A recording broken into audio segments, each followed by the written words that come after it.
विजयंती SBC मुस्लिम समाजामधले OBC वाजत गाजत या सभागृहामध्ये उपस्थित आहे. खरं तर भोकर आणि भोकरच्या आजूबाजूचे जेवढे म्हणून नांदेड जिल्ह्यामधले तालुके आहेत त्या तालुक्यामधून इथं जनसमुदाय उपस्थित आहे. त्यामध्ये हदगाव आहे, उमरी आहे, आमसा आहे, किनवट, मुदखेड, देवपूर, नांदेड आणि विशेष करून भोकर, अर्धापूर आणि मुदखेड, हिमायतनगर हे बघा काय आहे सांगतो. 450 जाती आहेत. 450 जातींची पण नावं घेऊ शकतो.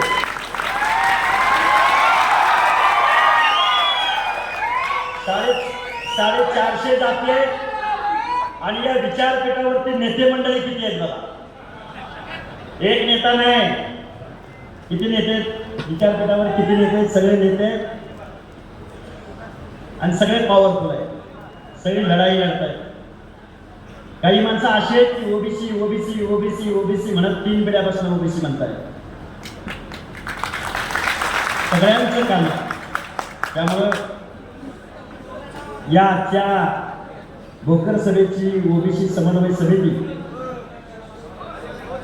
आमचे मित्र नामदेवराव ऐलवाड, गोविंद बाबा गौड, नागनाथराव भिसेवाड, सतीश देशमुख, शेखर कुंटे, माधव अमृतवार, सुरेश दिलेवाड, संजय घंटलवार, संतोष आलेराव पांचाळ साहेब, संतोष आलेवाड साहेब, उज्ज्वल केसराळे साहेब, माधव करेवाड, सुनील मदनवाड, आनंद डांगे साहेब, वर्षावाद, निळकंठ वर्षावाद, आमचे मित्र नागोराव शेळगे, आमचे मित्र सुभाषराव नाईक साहेब, आमचे मित्र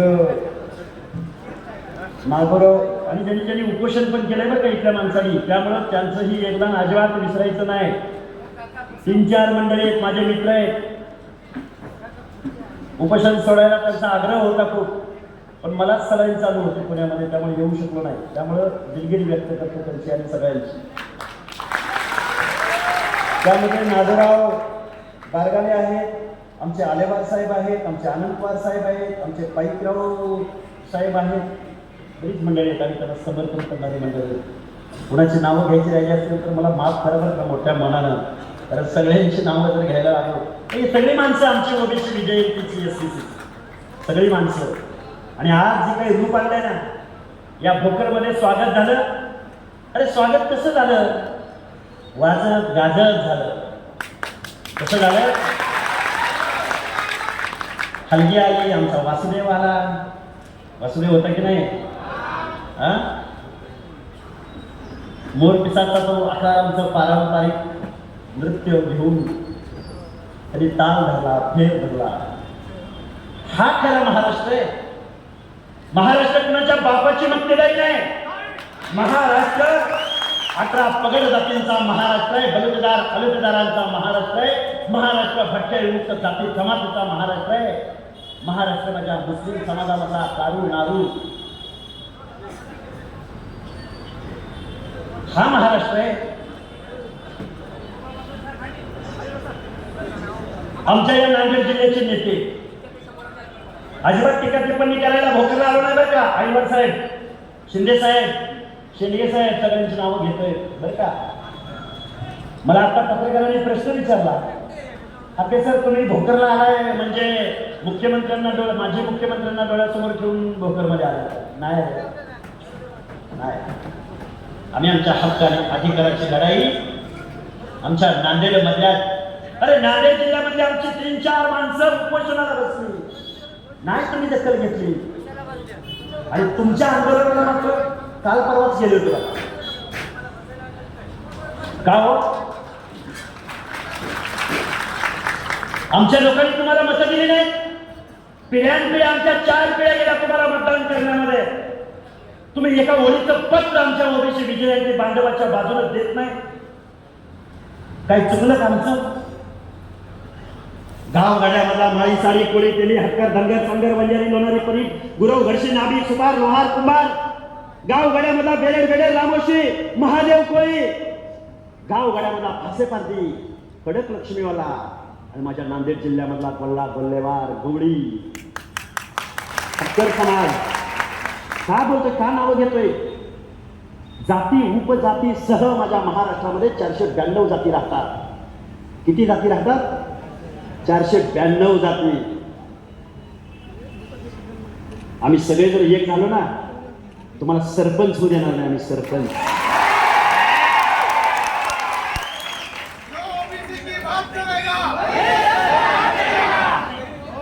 सरपंच होणार नाही. सरपंच काय हो, आम्हाला ओबीसीला काय भेटलंय? काय भेटलंय ओबीसीला आम्हाला? गावगाड्यामधल्या सरपंच पदापासून, पंचायतीपासून, एखाद्या नगर परिषदेमध्ये नगरसेवक, एखाद्या महानगरपालिकेचा महाराष्ट्रात एखादा महापौर. आणि काय म्हणे, ओबीसीने आमचं लय खाल्लंय. काय खाल्लंय ओबीसीने? लय खाल्लंय आमचं. काय खाल्लंय हो? ओबीसीनी सेवा दिली. ओबीसीनी महाराष्ट्राच्या विकासामध्ये काबाड कष्ट केलं ओबीसीनी आमच्या. बलुतेदार, आलुतेदार या माझ्या महाराष्ट्राच्या, या भारत देशाच्या समाज व्यवस्थेमध्ये गावच्या गावडा, पाटील, देशमुख, सरंजामदार मंडळींना केंद्रबिंदू, पाटलाला केंद्रबिंदू ठेवला आणि आमच्या बलुत्या आलुत्यानं रात्रंदिवस मेहनत केली, काम केली. आम्हाला सामाजिक दुय्यम वागणूक तिथल्या व्यवस्थेनं दिली.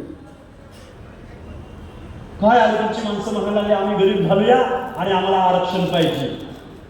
गरीब झालूया. तुम्ही गरीब झाले समजू शकतो ना, पण तुम्ही मागासवर्गीय झाला का? झाला का मागासवर्गीय? तुम्ही गरीब झालात. गरीब झाला म्हणून तुम्ही एखाद्या आमच्या परिट बांधवाचं दुकान लावलं का गावामध्ये? गरिबी आली म्हणून माझ्या नाभिक बांधवाचं दुकान लावलं का तुम्ही एखादं? अरे सामाजिक मागास पण बाय बर्थ म्हणजे जन्मानं आम्हाला मिळालंय. कशानं? जन्मानं. आम्ही बलुत्यामध्ये, आलुत्यामध्ये जन्माला आलो. आमच्या मागच्या पिढ्यांनी शेकडो वर्ष मान अपमान सहन केला. अपमान. ही आजची लढाई नाही. अरे आत्ताचा एक खुळखुळ्या आंदोलन उभं करतोय. खुळखुळ्या काय म्हणतो?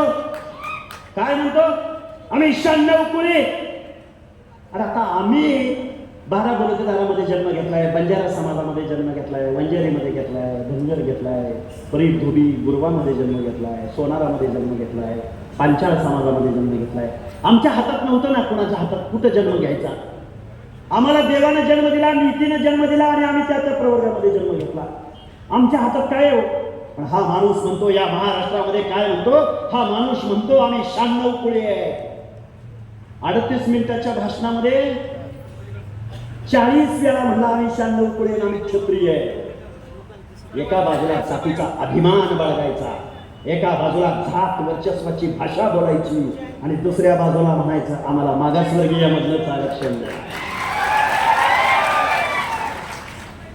आता नरेंद्र मोदी साहेबांनी EWS आरक्षण दिलंय, इकॉनॉमिकल विकर सेक्शन, आर्थिक मागासांचं. नाही आम्हाला नको, आम्हाला EWS नको. आम्हाला काय पाहिजे? आम्हाला ओबीसी मधूनच आरक्षण पाहिजे. आरक्षण का दिलं गेलंय? कुणाला दिलं गेलंय? आरक्षण कशासाठी दिलं गेलंय? आणि ही आताची मंडळी सोडा, महामानव डॉक्टर बाबासाहेब आंबेडकरांना सुद्धा ओबीसीचं आरक्षण देत असताना विरोध झाला. महामानव डॉक्टर बाबासाहेब आंबेडकर, अरे 340वा कलम तुमच्या हिताचं होतं.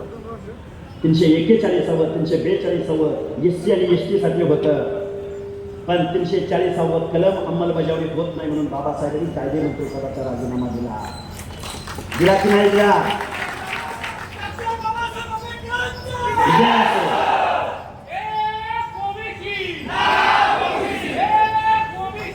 राजीनामा दिला. बाबासाहेबांना काय विचारलं माहितीये का? बघा मान्यवर मंडळी आहेत, ओबीसीची चळवळ लढणारी माणसं आहेत, उपोषण करणारी माणसं आहेत. काय म्हणले बाबासाहेबांना? काय म्हणले माणसं त्यावेळी? बाबासाहेब तुम्ही SCला आरक्षण दिलं, शेड्यूल कास्टला आरक्षण दिलं, दलितांना आरक्षण दिलं, ज्यांच्या बाबतीमध्ये छूट अचूकपणा पाळला गेला आम्ही समजू शकतो. तुम्ही एसटीला आरक्षण दिलं, ज्या जंगलामध्ये राहिले लाजरे बुजरे बिचारे गावगाड्यात आले नाहीत, समाज व्यवस्थेत आले नाहीत, तुम्ही एसटीला आरक्षण दिलं आम्ही समजू शकतो. पण गावगाड्यातल्या माळ्याला पेलेला कचऱ्याला बंजाऱ्याला फरीद गुरुशी यांनी मग अशी नावं घेतली, त्या सगळ्या माणसांना तुम्ही का आरक्षण देता? काय म्हणले यांच्या बाबतीमध्ये कुठे छूताछूतपणा पाळला गेलाय आणि तुम्ही कशाला या लोकांना आरक्षण देताय? त्यावेळी डॉक्टर बाबासाहेब आंबेडकर काय म्हणाले त्यांना? डॉक्टर बाबासाहेब आंबेडकर म्हणाले, गावगाड्यामधल्या दलितांना मी आरक्षण दिलंय, गावगाड्यामधल्या आदिवासींना मी आरक्षण दिलंय, पण व्यवसायानं बलुतेदार असणाऱ्या माणसांना सुद्धा इथं खूप अपमानाला छळाला सामोरं जावं लागलंय, माझ्या बलुत्यांना जोहार घालावा लागलाय. म्हणून या माणसांना सुद्धा मला शिक्षणाच्या प्रवाहात आणायचंय, म्हणून मी ओबीसींना आरक्षण देतोय.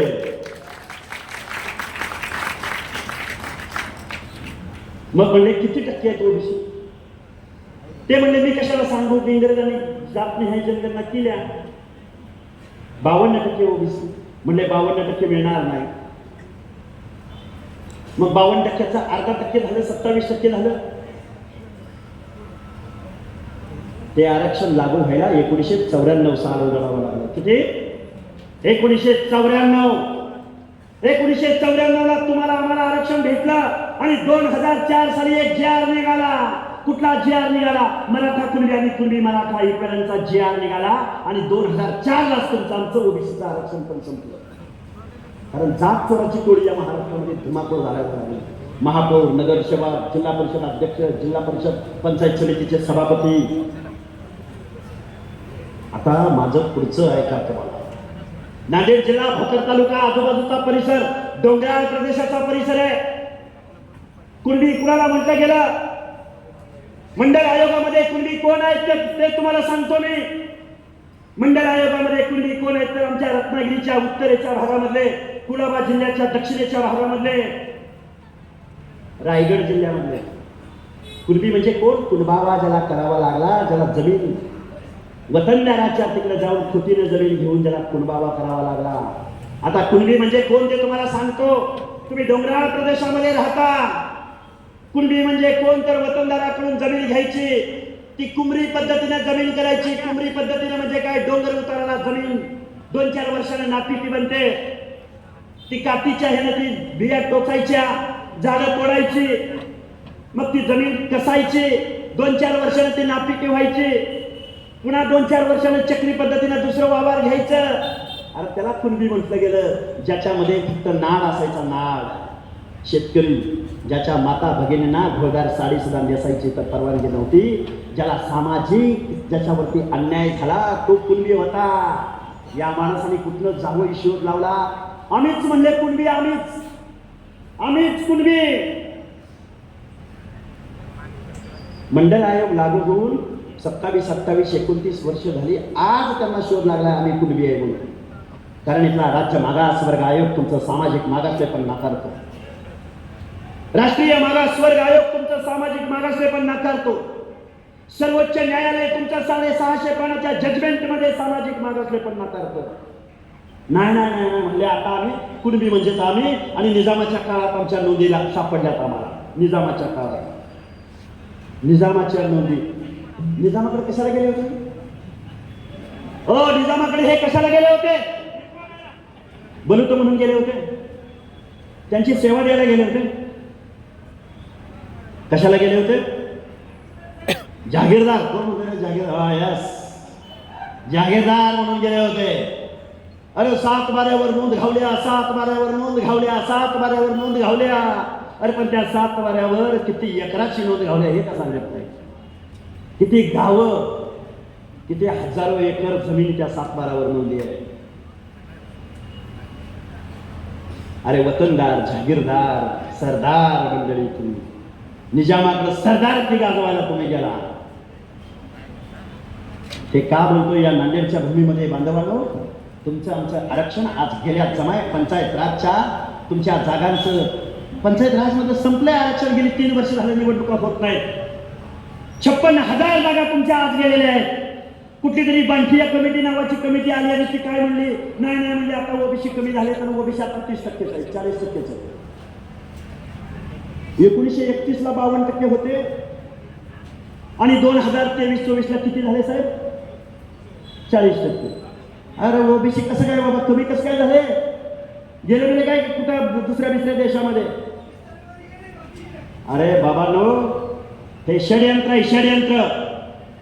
इथे कुठल्या शोषिताची, वंचिताची आणि गरजवंताची ही लढाई नाही. गावगाड्यामधला ओबीसी ताट मानाने उभा राहतोय, त्या माणसांना कुठेतरी दाबायचं आहे, डिप्रेस करायचं आहे.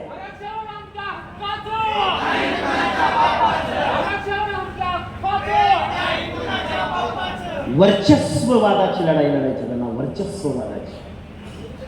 अरे रयतेचा राजा छत्रपती शिवाजी महाराजांच्या प्रतिमेसमोर बसायचं आणि या महाराष्ट्रामधल्या माझ्या माता भगिनींच्या मनामध्ये लज्जा उत्पन्न होईल अशी शिवराळ भाषा वापरायची.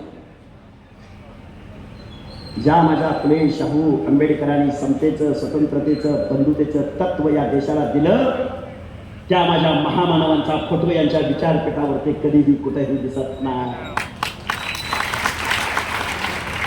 आणि आम्हाला आरक्षण पाहिजे. आम्हाला काय पाहिजे? आरक्षण पाहिजे. आणि आम्हाला कशातनं पाहिजे? ओबीसी मधूनच पाहिजे. आणि मग सगळे नेते बरं का, सगळे नेते, सगळे पक्षाचे प्रमुख ओबीसीच्या आरक्षणाला धक्का न लावता आरक्षण देण्यात यावं. ओबीसीच्या आरक्षणाला धक्का न लावता आरक्षण देण्यात यावं. ओबीसीच्या आरक्षणाला धक्का न लावता. झाली त्यांची भूमिका, संपली. महाराष्ट्रामध्ये 288 आमदार आहेत. या 288 पैकी एकाही आमदारानं या महाराष्ट्रामध्ये ताटमानेने सांगितलं नाही, अरे ओबीसीचं हे सामाजिक मागासलेपण आहे, हे मागासवर्गीयांचं आरक्षण आहे, याला आमचा विरोध आहे. एकानंही लेखी पत्र दिलेलं आहे.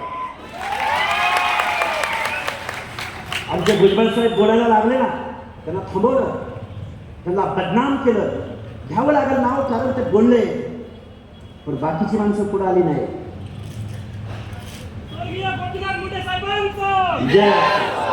येणार आहे मुद्द्यावर.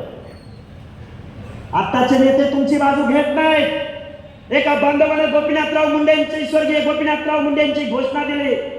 अरे भारतीय जनता पार्टीचा राष्ट्रीय नेता होता, पण 2011 साली जात निहाय जनगणना व्हावी म्हणून त्या संसदेला घेराव घातला होता. आणि त्या घेराव्यामध्ये भाजपचा नेता त्या घेराव्यात सामील झाला होता. समीरराव भुजबळ, लालू प्रसाद यादव आणि आमचा स्वर्गीय गोपीनाथराव मुंडे. आमच्या ओबीसीच्या हिताची भाषा झाली पाहिजे. आता काही लोक म्हणतात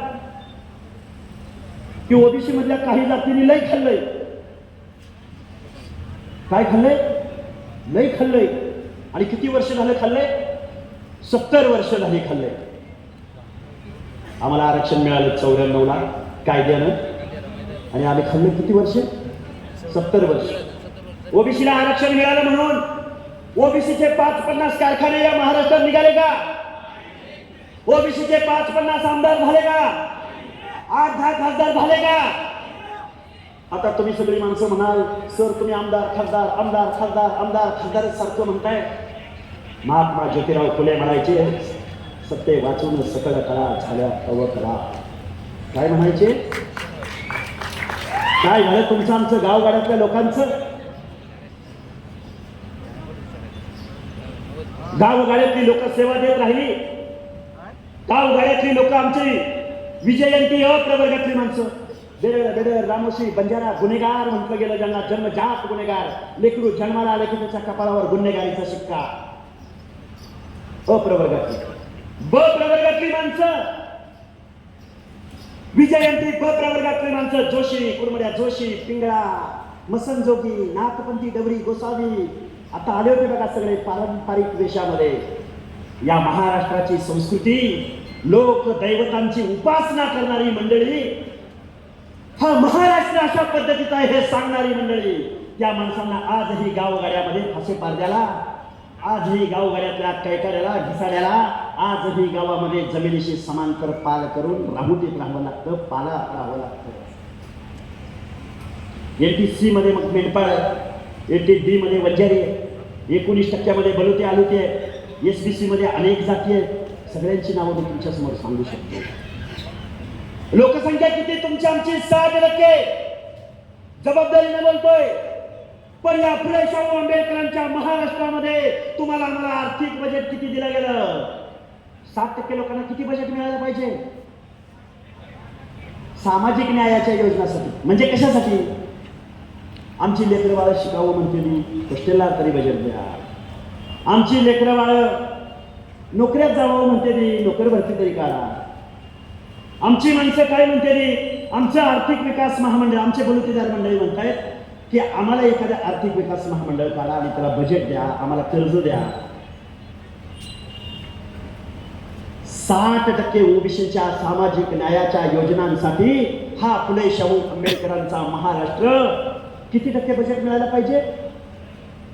60% लोकांना किती टक्के बजेट मिळायला पाहिजे? किती टक्के? बर 50%. किती टक्के मिळायला पाहिजे? 60%. तुम्ही आम्ही टॅक्स भरतो की नाही भरतो? काही माणसं मला म्हणजे हाके सर तुम्ही आम्ही कुठे टॅक्स भरतोय? अरे पण आठवड्याला राशन 1000चं भरलं तरी आम्ही टॅक्स भरतोच ना. पाण्याची बाटली घेतली तरी टॅक्स भरतो. मोबाईलमध्ये रिचार्ज मारला तरी टॅक्स भरतो की नाही? भरतो की नाही? तर 60% लोकांच्या सामाजिक न्यायाच्या योजनासाठी या फुले शाहू आंबेडकरांच्या महाराष्ट्रामध्ये किती टक्के बजेट मिळायला पाहिजे? अजिबात नाही. पुढचा आहे का? 50%? नाही. 25%? सोडून द्या. 10%? सोडून द्या. 5%? सोडून द्या. 2%? 0.5, 0.4 आणि आत्ताच बजेट ओबीसीला 1%च्या जवळपास गेले. ऐलवाड साहेब किती टक्के? 1%. 1%. अरे जरांगे, अरे 1% म्हणजे आम्ही काय खाल्लं असेल? किती जाती? 492 जाती. 1% बजेट. शिंदे साहेब पदरचं बोलत नाही बरं का.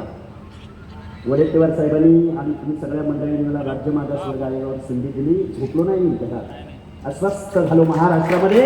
अस्वस्थ झालो.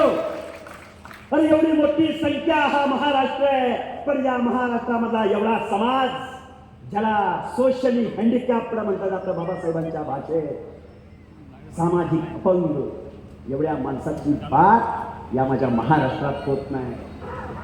आरक्षणाची पॉलिसी आणली कुणी? साता समुद्रापलीकडून आलेल्या इंग्रजांनी.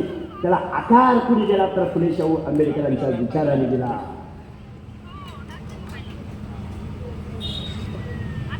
काय झालं? आता मुद्द्यावर यावं लागेल आपल्याला, कारण माझी माणसं गोळा झाले. काय माहित? अहो उपोषणाला बसलो, माणसं पायावर डोकं ठेवायला गेली. पायावर. आम्ही देव आहोत? नाही. आम्ही आमदार खासदाराची पोरं आहोत? नाही. गेंड्याच्या काकडीच्या सरकारला आजी माजी मुख्यमंत्र्यांना लाज वाटायला पाहिजे. हा महाराष्ट्र आहे, ही महाराष्ट्राची भावना आहे.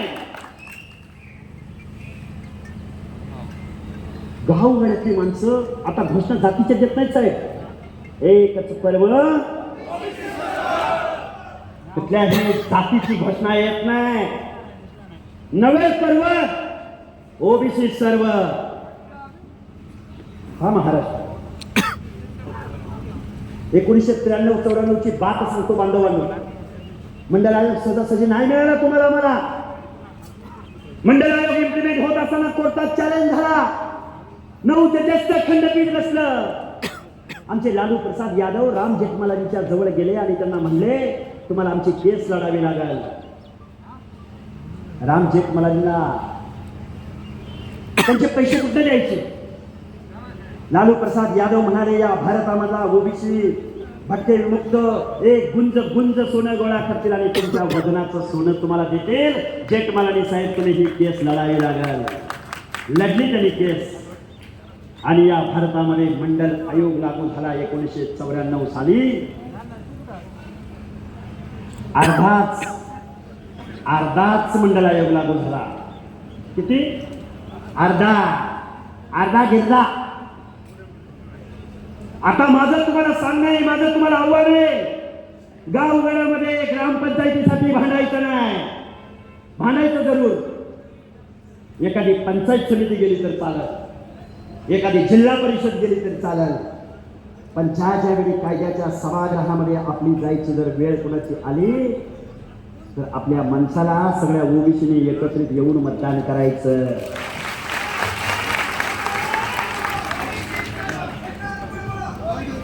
एक उदाहरण सांगतो तुमच्या समोर.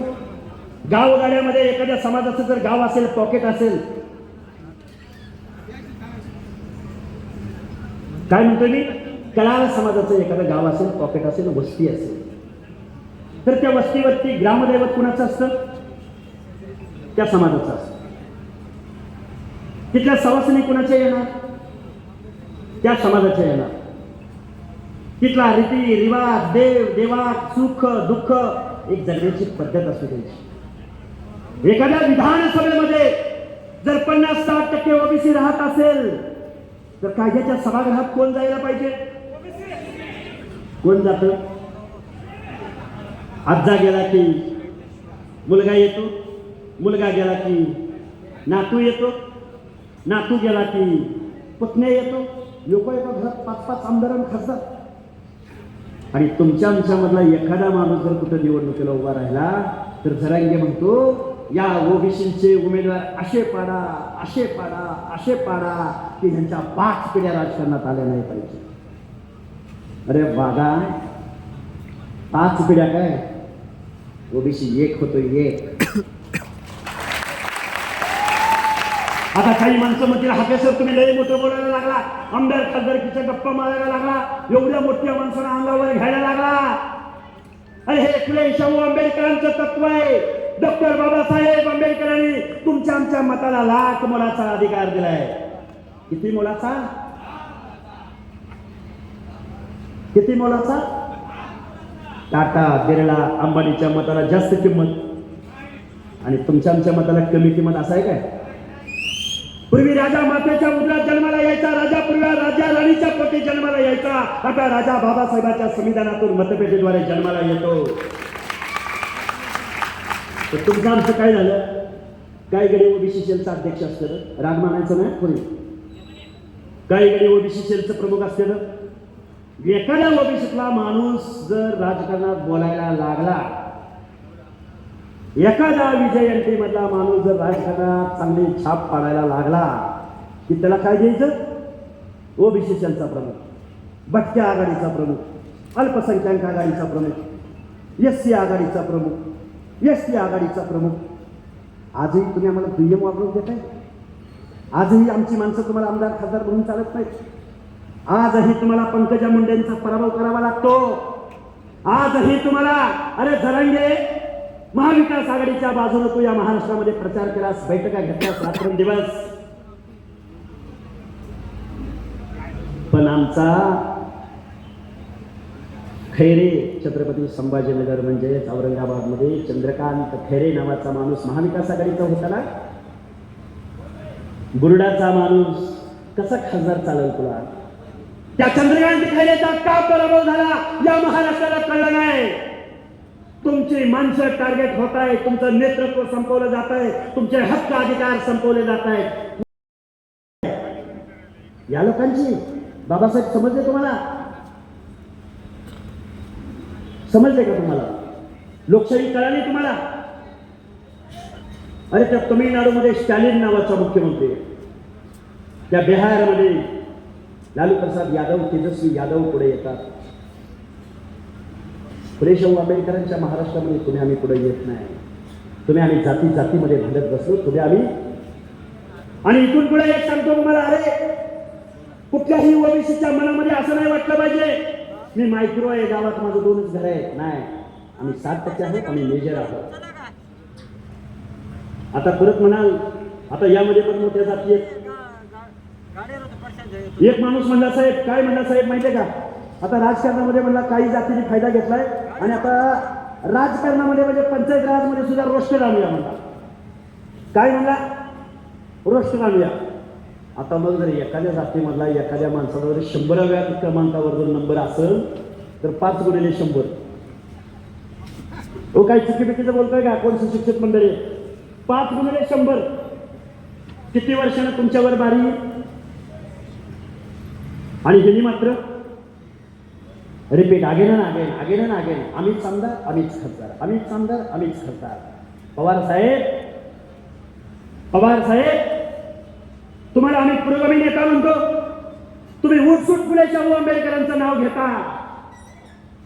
तुम्हाला निवडणुकीचं व्याकरण मात्र तुम्ही आत्मसात केलं, पण आमच्या 18 पगड जातींचं, ओबीसीचं, विजयंतीचं अंतकरण मात्र तुम्हाला समजलं नाही.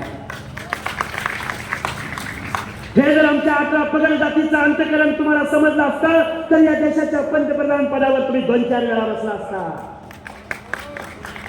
पण नाही पवार साहेब, तुम्ही आमदार, खासदार, मंत्री, मुख्यमंत्री, अजितदादा उपमुख्यमंत्री, सुप्रियाताई खासदार, परत अजितदादाच्या मंडळी सुनेत्रताई खासदार, पुन्हा रोहितदादा आमदार, अजून आता कोणतरी काय यगुवेंद्र काय नाव बी येत नाही हो, काय यजुवेंद्र, 8वा का 10वा माणूस आता रशियामध्ये यायला लागलाय. म्हणजे पवारांचं ते, इकडं मोहित्यांचं ते, तिकडं विख्यांचं ते, तिकडं काय चाललंय का या महाराष्ट्रामध्ये. आणि आमचं जरांगीमध्ये सरसकट आरक्षण मिळालं पाहिजे. कसं मिळलं पाहिजे? सरसकट आरक्षण मिळलं पाहिजे. कसं मिळलं पाहिजे? सरसकट.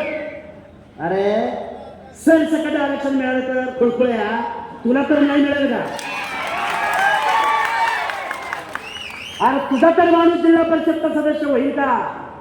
पुन्हा हीच मंडळी पुन्हा ती जिल्हा परिषद सदस्य सरपंच होतील आणि तू बस वाजवत खुळखुळा. छत्रपती शिवरायांचं राज्य निर्माण होत असताना आमच्या 18 पगड जातीची माणसं जीवाची कुर्बानी करत देत होते. जीवा महाले शिवा काशी. ऐका, आमचा महादेव कोळी समाजात जन्माला आलेला तानाजी मालुसरे, मदारी मेहकर, आमचा बेहेरेजी नाईक बेरेड रामोशी समाजात जन्माला आलेला. या आलार काल परवा असंच म्हणला, आम्हाला कमी गुणवत्तेच्या माणसांच्या हाताखाली काम करावं लागतंय, आमच्या पोराला एवढी मार्क पडलेली आणि ह्यांच्या पोरांना एवढी, आणि आम्हाला असं काम करावं लागतंय, तसं काम करावं लागतंय. छत्रपती शिवरायांच्या राज्यामध्ये काम करणाऱ्या बेहेरजी नायकाच्या गुप्तहेर खात्याचा अभ्यास इस्रायल नावाचा सगळ्यात प्रगत देश, त्या इस्रायलच्या गुप्तहेर संघटनेला सुद्धा आमच्या बेहेरजी नायकाचा अभ्यास करावा लागतो. ही आमची गुणवत्ता आहे, गावगाड्यातल्या माणसाची ही गुणवत्ता आहे. बोलावं लागेल, संविधानाची भाषा बोलावं लागेल, ऍज पर कॉन्स्टिट्यूशन बोलावं लागेल, कायद्याचं बोलावं लागेल. डॉक्टर बाबासाहेब आंबेडकर नेहरू म्हणायचे, हे मी संविधान निर्माण केले. हे संविधान एवढं आदर्श, आयडिओलॉजी, प्रत्येक माणसाचा विचार करणारं, समाज व्यवस्थेमधल्या शेवटच्या घटकामधल्या घुमंतू नॉन घुमंतू भटका निर्भटक्या माणसाच्या हिताचा सुद्धा विचार करणारं हे संविधान दिलंय. आपल्या साध्या सोप्या भाषेमध्ये सांगायचं म्हटलं तर संविधानाच्या माध्यमातून, लोकशाहीच्या माध्यमातून सुग्रास असा स्वयंपाक मी बनवलाय. आता जबाबदारी उठती ती वाढप्यांची. त्या वाढप्यांनी हा स्वयंपाक या पंक्तीच्या शेवटच्या घटकापर्यंत वाढला पाहिजे. पण या वाढप्यांनी मात्र काय केलं?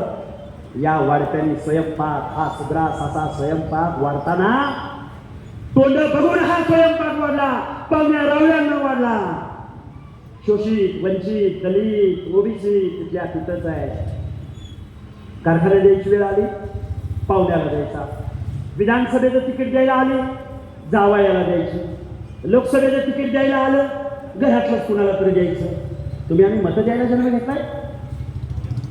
मतं द्यायला जन्म घेतलाय का? इथून पुढच्या कालावधीमध्ये कोण आमदार आहे, कोण खासदार आहे आम्हाला माहित नाही. आम्हाला आमच्या हक्क आणि अधिकाराचे आणि आमच्या पुढच्या पिढ्यांच्या मान, स्वाभिमान, अभिमानाचं आरक्षण आहे. हे आरक्षण चॅलेंज होत असताना जर माणसं दुसऱ्यांना पाठिंबा देत असतील तर त्यांना येऊ घातलेल्या निवडणुकीमध्ये दारात थांबवायचं. आणि वेगवेगळ्या पक्षातल्या नेत्यांना माझं सांगणं आहे, आमचं काय कुठं आहे आमचं? आम्हाला तिकीट देणार आहात का? आणि तिकीट दिल्यावर पुन्हा पाडू नका. आम्हाला निवडून आणायची पण जबाबदारी घ्या. आम्ही शोषित आहोत, आम्ही वंचित आहोत. गावगाड्यामधल्या या सगळ्या लोकांना माझी कळकळी आज भोकर आलोय. आमचे मित्र ऐलवाड साहेब आहेत, बरीच मंडळी आता सगळ्यांची नावं घ्यायची म्हणलं तर हे खूप मागे लागले होते की तुम्हाला यायला लागेल. आलोय आम्ही आमदार खासदाराची पोरं नाही, आम्ही सर्वसामान्य कुटुंबातली पोरं आहे. माझं गाव आणि आंतरवली सराटीच्या वेशीवरती असणारं वडीबद्री गाव 368 किलोमीटर आहे. साहेब आम्ही चाललो, रात्री निघालो, पोलिसांनी परत 8ला अटक केली. 5, 3:30, 4ला आम्हाला सोडलं. गेलो तिथं वडीबद्री गावापर्यंत. आमचे नवनाथाबा वाघमारे तिथं आले, आमचे इथे दीपकराव गोराडे आलेले आहेत, ते आमच्या बरोबर आले. आमचे बळीराम खटके समोर आले. माणसं पुढे यायला लागली. आंदोलन झालं पाहिजे म्हणून आंदोलनाला आम्ही बसलो तिथं. त्या माणसाने छातीची ढाल केली. दीपकराव गोराडे सहित आहे, छातीची ढाल केली त्या माणसाने. अख्ख्या महाराष्ट्रातनं तिथं आलेल्या माणसांची सोय बघितली. माणसं म्हणायला लागले, हाकेश्वर तुम्ही सांगोला तालुक्यातनं कुठं चाललाय? तर आंतरवली सराटीच्या वेशीवर चाललाय, वाघाच्या गुहेत चाललाय. तिथं एक आमदार बोलायला तयार नाही, एक खासदार बोलायला तयार नाही, अशोकराव चव्हाणांसारखा माजी मुख्यमंत्री बोलायला तयार नाही. अरे पायी घड्या घालतय, जरांगे पाटलाला जाऊन काय घालतय? पायी घड्या घालतय तिथं जाऊन. किती वेळा त्याला गेला, भेटायला गेले अशोकराव चव्हाण. तर माझ्या ओबीसीची पोरं, अरे आमच्याकडे यायचं राहू द्या, पण तुमच्या जिल्ह्यामध्ये असलेल्या पोरांकडे तर तुम्हाला जायला पाहिजे होतं ना. हा, जायला पाहिजे की नाही? जायला पाहिजे की नाही? का तुम्ही ओबीसी आहात म्हणून तुमच्याकडे यायचं नाही का? तुम्ही दिसायला आमदार खासदाराचा वर्ग दिसत नाही म्हणून तुमच्याकडे जायचं नाही? आम्ही गुन्हा केला ओबीसी मध्ये जन्म घेऊन? गुन्हा केला का? अशोकरावजी चव्हाण, ही लोकशाही हे बाबासाहेबांचं संविधान आहे. इतर समाज व्यवस्थेमध्ये शेवटचा घटक जर जागा झाला तर तुमचं राजकारण आणि तुमचे ही सापत्न वागणूक याच्यावर आम्हाला विचार करावा लागेल. महाराष्ट्र गोळा झालाय कुठल्या आमदार खासदाराच्या पोरासाठी नाही. आमच्या हक्क आणि अधिकाराची भाषा बोलणाऱ्या, बाबासाहेबांची भाषा बोलणाऱ्या एका पोराचं ऐकायसाठी इथं माणसं गोळा झाले.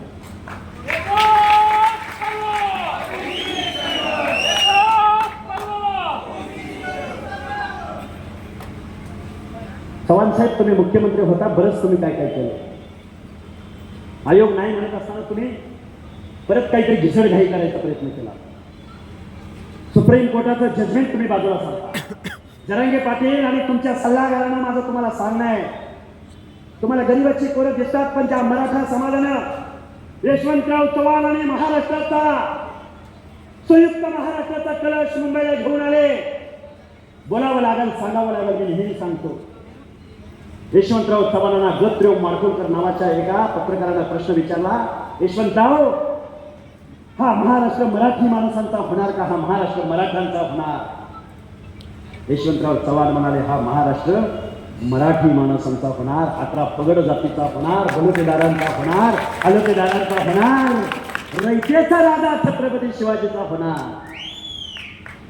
मग आता 2024 आहे. आमदारांची यादी काढा बरं, आमदारांची यादी काढा, खासदारांची यादी काढा. 32 म्हणजे 48 खासदारांची यादी काढा. आता कळतंय ना राव, आम्हाला बी कळतंय ना. अरे एखादा तर माणूस आमचा दिल्लीच्या संसदेत जाऊ द्या ना. अजून एक उदाहरण सांगतो, विचारपीठाची माफी मागून सांगतो. या महाराष्ट्रामध्ये 2 नंबरला धनगर समाज म्हणून त्याचं नाव घेतलं जातं. विचारानं बोलते, अनेक जातीचं मला सांगता येईल. धनगर समाज 2 नंबरला बोलते. किती नंबरला? 2 नंबरला.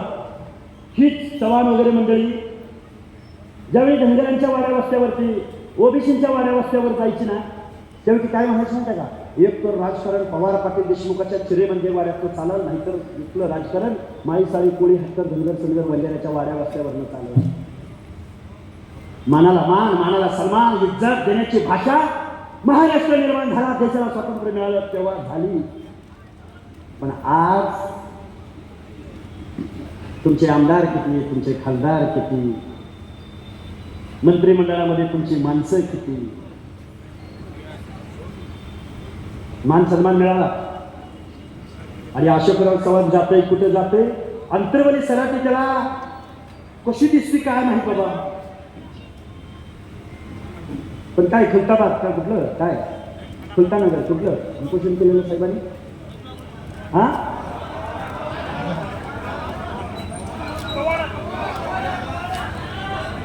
नाही दिसणार त्यांना, नाही ना दिसणार.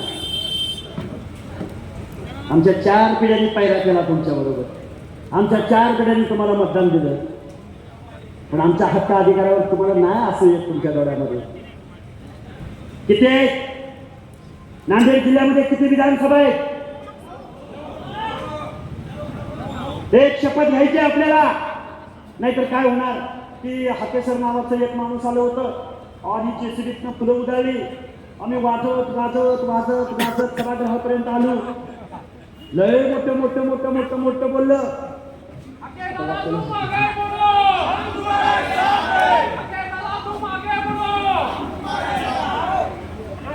काय झालं, काय झालं? जेसीबीतनं फुलं उधळली, माणसं आली. उद्या परवा दिवशी रात गई बात गई, नाही ओळख होईल काय? रात गई बात गई. पुढच्या पिढ्याच्या वेळी एखादं तुमच्या समाजातलं एखादं तरुण भांड पोरग, बंडखोर प्रवृत्तीचं पोरग, लोकशाहीचा अर्थ समजलेलं पोरग जर उद्या बंडखोरी करून उठलं आणि म्हणलं मला या तालुक्याचा आमदार व्हायचंय कारण माझी संख्या एवढी आहे, माझा ओबीसी एवढा आहे, माझ्या भटक्या विमुक्त साथी जमाती एवढ्या आहे, आणि त्याने थोडा अभ्यास करायचा ठरवला आणि ती जर म्हणायला लागलं की माझ्या नांदेडच्या भूमीमध्ये माझे ओबीसीचे किती आमदार खासदार झाले होते, संशोधन करायला लागलं पोरग बिचार, तर त्याला दुर्बिणीनं शोधावं लागेल ओबीसीचे आमदार खासदार किती झाले होते. शोधावं लागेल का नाही शोधावं लागेल? मग आता आपलं आरक्षण चॅलेंज होत असताना कुणबीकरणाच्या माध्यमातून या महाराष्ट्रामधलं घटनात्मक ओबीसीचं आरक्षण डावललं जात असताना तुम्ही जर शांत बसला तर तुमच्या पिढ्यांना एखादा जिल्हा परिषद सदस्य दुर्बिणीनं शोधावा लागेल, एखादा जिल्हा परिषदेचा सभापती दुर्बिणीनं शोधावा लागेल. शोधावं लागेल का नाही? बरं, एखाद्या भागामध्ये तुमच्या समाजाची संख्या आहे 10-12 गावात, होईल पण एखादा जिल्हा परिषद सदस्य सभापती होईल का? हे जर सगळे आपल्या ओबीसीत आले तर आपला सभापती होईल का? म्हणून बाबांनो, राजसत्ता आणि राजकाट हा मागून मिळत नसतो. परत ऐका, परत, राजसत्ता राजपाट हा मागून मिळत नसतो. मान सन्मान इज्जत अधिकार हे मागून मिळत नसतात, त्याला हिसकावून घ्यावं लागतं, प्रसंगी छाती घालावी लागते.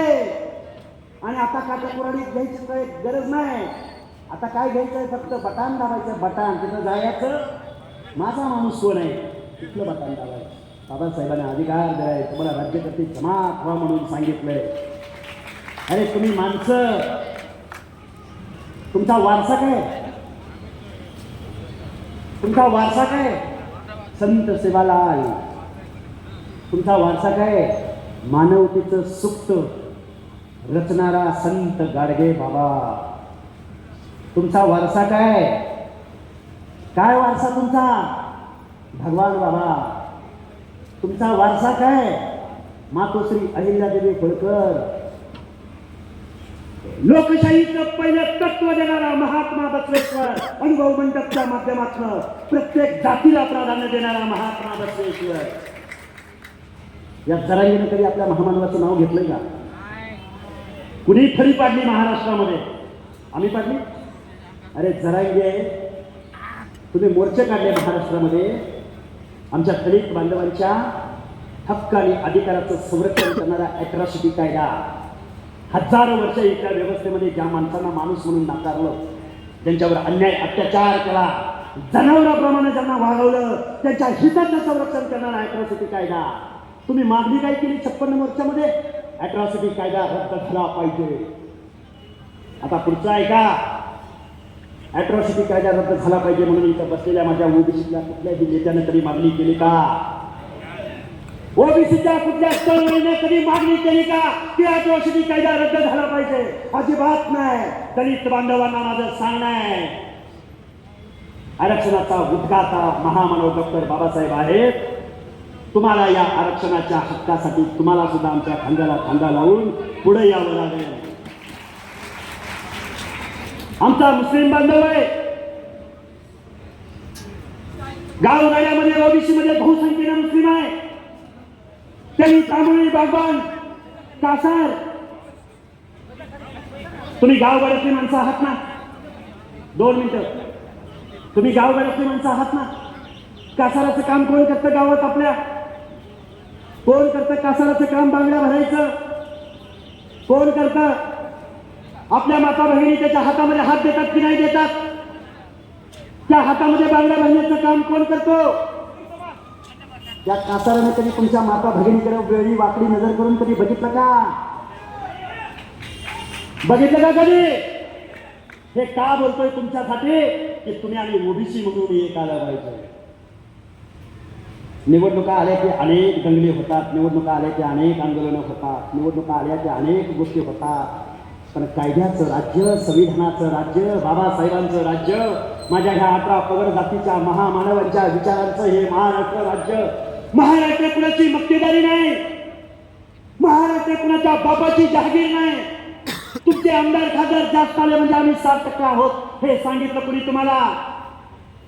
अरे इथं तुम्ही पक्षी मोजता, इथं तुम्ही वाघ मोजता, इथं गाढवाची शिरगंती होते. आमच्या ओबीसीची शिरगंती होत नाही, आमच्या ओबीसीची जातनिहाय जनगणना होत नाही. तुम्ही म्हणाल जातनिहाय जनगणना झाल्यावर काय होईल? शेवटचं उदाहरण सांगतोय. जातनिहाय जनगणना जर झाली, या महाराष्ट्राकडे कुठलीही जातनिहाय जनगणनेचा डाटा नाही, आकडेवारी नाही. सुप्रीम कोर्टाने सांगून सुद्धा फुले शाहू आंबेडकरांच्या महाराष्ट्राने इम्पेरिकल डेटा कलेक्ट केला नाही. आम्ही 450 कोटी मागितले, आम्हाला बदनाम केलं गेलं.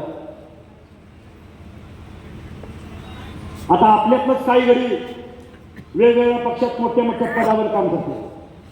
काही जण आमदार आहेत, काही जण मंत्री आहेत. हक्के सर समृद्धी महामार्ग झाला म्हणजे मोठाचा मोठा. काय झाला? काय झाला? समृद्धी महामार्ग झाला पाहिजे. पुन्हा म्हणले मुंबईमध्ये कोस्टल रोड झाला पूर्ण मोठाच्या मोठा, झाला पाहिजे की नाही? झाला पाहिजे. पुन्हा म्हणले पुण्यामध्ये मेट्रो आली पाहिजे, कारण भारत म्हणजे अमेरिकेच्या बरोबरचा देश आहे, जपानच्या बरोबरचा देश आहे. पुन्हा म्हणले मोठमोठ्या इमारती झाल्या पाहिजेत. या भारत देशामध्ये आर्थिक नियोजन भरपूर झाली, अनेक कारखाने निघाले, मोठमोठ्या गाड्यामधनं माणसं रस्त्यावरनं चालायला लागली, पळायला लागली, धावायला लागली. पण त्याच मुंबईमधल्या उड्डाणपुलाच्या इमारतीच्या खाली जमिनीशी समांतर पालक करून नाकपंथी डवरे गोसावी, पिंगळा मसन जोगी, त्याला स्वच्छतागृह नाही, त्याच्या लेकरा बाळांना शिकायची कुठली सोय नाही. माझ्या भटक्या विमुक्त जाती जमातीमधल्या माणसाला जर दाखला करायचं म्हटलं तर 5-6 महिने 60 वर्षाचे पुरावे द्यावे लागतात. पण एकनाथ शिंदे, तुम्ही या महाराष्ट्राचे मुख्यमंत्री आहात, तुम्ही कुंड्याच्या नोंदीत टेबल लावून शासनाने खिरापत वाटल्याप्रमाणे वाटल्या. हे कायद्याचं राज्य आहे. तुम्ही घटनेशी द्रोह करतात, बेकायदेशीर कामं तुम्ही करत आहात. म्हणून आम्ही आरक्षणाच्या बचावासाठी उपोषणाला बसलो. महाराष्ट्राने आम्हाला पाठिंबा दिला. तुमच्या आमच्या हिताची, हक्काची, अधिकाराची लढाई तुम्हाला आम्हाला लढायची असेल तर भोकरमधल्या सगळ्या जनतेला माझं सांगणं आहे, बाबांनो, तुमच्या आमच्या जत्रा कितीच्या भरतात? लाखाच्या भरतात, लाखाच्या. माळेगावची जत्रा कितीची भरते? कितीची भरते? आणि तो आमचा खंडोबा, घोड्यावर खंडा तलवार घेऊन बसलेला खंडोबा, पुन्हा कुणाचं कुलदैवत असावा? भटक्यांचा कुलदैवत, माळ्याचा कुलदैवत, धनगराचा कुलदैवत. एक जात अशी नाही महाराष्ट्रामध्ये की ज्याचं कुलदैवत किंवा ज्याचं आराध्य दैवत खंडोबा नाही, ज्याच्या कपाळावरती कपाळ भरून बांधणार आहे. काय म्हणतो मी? हा महाराष्ट्र आहे, हा खरा महाराष्ट्र आहे. तुमच्या आमच्या 17 लाखाच्या भरतात, पण येऊ घातलेल्या कालावधीमध्ये जर आपल्याला मुंबईला जायची वेळ आली, मुंबईला आझाद मैदान या पिवळ्या वादळानं भरायचं असेल तर एक दिवस तुम्हाला मुंबईला यावं लागेल. आणि इकडची माणसं तर घेऊन जायचीच आहेत, पण मुंबईमध्ये पाहुण्या रावळ्यांना सांगावा द्यावा लागेल. आम्ही मुंबईला येतोय आपल्या हक्काने अधिकारासाठी येतोय, तुमच्या आमच्या अस्तित्वासाठी येतोय. आता काही माणसं म्हणतात सर माझं घर झालंय, सर मी प्राध्यापक झालोय, मी शिक्षक झालोय, मला बायको पण शिक्षकाची मिळाली, पोरग इंजिनियर झालंय. बाबा झालं ना, पण तू ज्या ज्ञाती समाज बांधवामधून पुढे आलास त्या समाजाबद्दल तुझं कर्तव्य आहे, थोडं तरी बोललं पाहिजे. तुला बोलता येत नसेल तर पडद्या मागणं त्याला मदत केली पाहिजे. मदत करता येत नसेल, एखादं पोरग उपोषणाला बसत असेल, एखादं पोरग फुले शाहू आंबेडकरांच्या तत्वांची भाषा बोलत असेल तर त्याला पाठिंबा कोणी द्यायचा? नाहीतर मी आमक्याच्या संस्थेत आहे आणि तमक्याच्या कारखान्यावर आहे, माझा ऊस नेला नाही, रडायचं नाही, कीर्तीनं चित्तीनं उभं राहायचं, जातीची युती करायची आणि राजकारणाची समाजकारणाची शेती करायची. लढाई जातीची नाही लढायची, एका वर्गाची नाही लढायची, लढाई प्रवर्गाची लढायची, तरच तुमचा आमचा निभाव टिकेल. नाहीतर ही माणसं आहेत ना, तुम्ही कितीतरी मोर्चा काढा तुम्हाला घाबरणार नाही, तुम्ही उपोषण करून वरती गेला तरी तुमची दखल घेणार नाही. यांना एकच भाषा कळते, मतपेटीची. एकदा जर यांना कळलं ओबीसी बिघडलाय, ही माणसं तुमची मेंढर सुद्धा राखतील, ही माणसं तुमची मसरं राखतेली, मसरं धार काढू लागतेली तुम्हाला. ही माणसं तुमच्या बलुक्या अलुक्याच्या दुकानामध्ये जाऊन गए बाबा माझा फोटो काढ थांब, मताच्या पेटीतून डॉक्टर बाबासाहेब आंबेडकरांनी इथल्या बहुजनांची भाषा तुम्ही आम्ही बोलायची. इकडे माता भगिनी उपस्थित आहेत, शिक्षण मुलींना शिक्षण द्यायचं, तुम्ही आम्ही जागृत राहायचं. प्रचंड या वातावरणामध्ये आता सध्या ह्युमिडिटी आहे, या माझ्या भोकरमधलं वातावरण गदगद गदगद गदगद गदगद शिजायला लागलंय. हेच वातावरण येऊ घातलेल्या विधानसभेमध्ये सुद्धा शिजलं पाहिजे. माणसं अस्वस्थ झाली पाहिजे, माणसं हक्काने अधिकाराची भाषा बोलली पाहिजे, एवढा आशावाद मी तुमच्या समोर व्यक्त करतो. बरेच मुद्द्यांना हात घालायचा होता, पण म्हणलं नॅचरल बॅटिंग करूया, रन 2 रन 3 रन नाही. ऐलवाड साहेब तुमच्या सगळ्या संयोजक मंडळीचं आभार मानावं तेवढं कमी.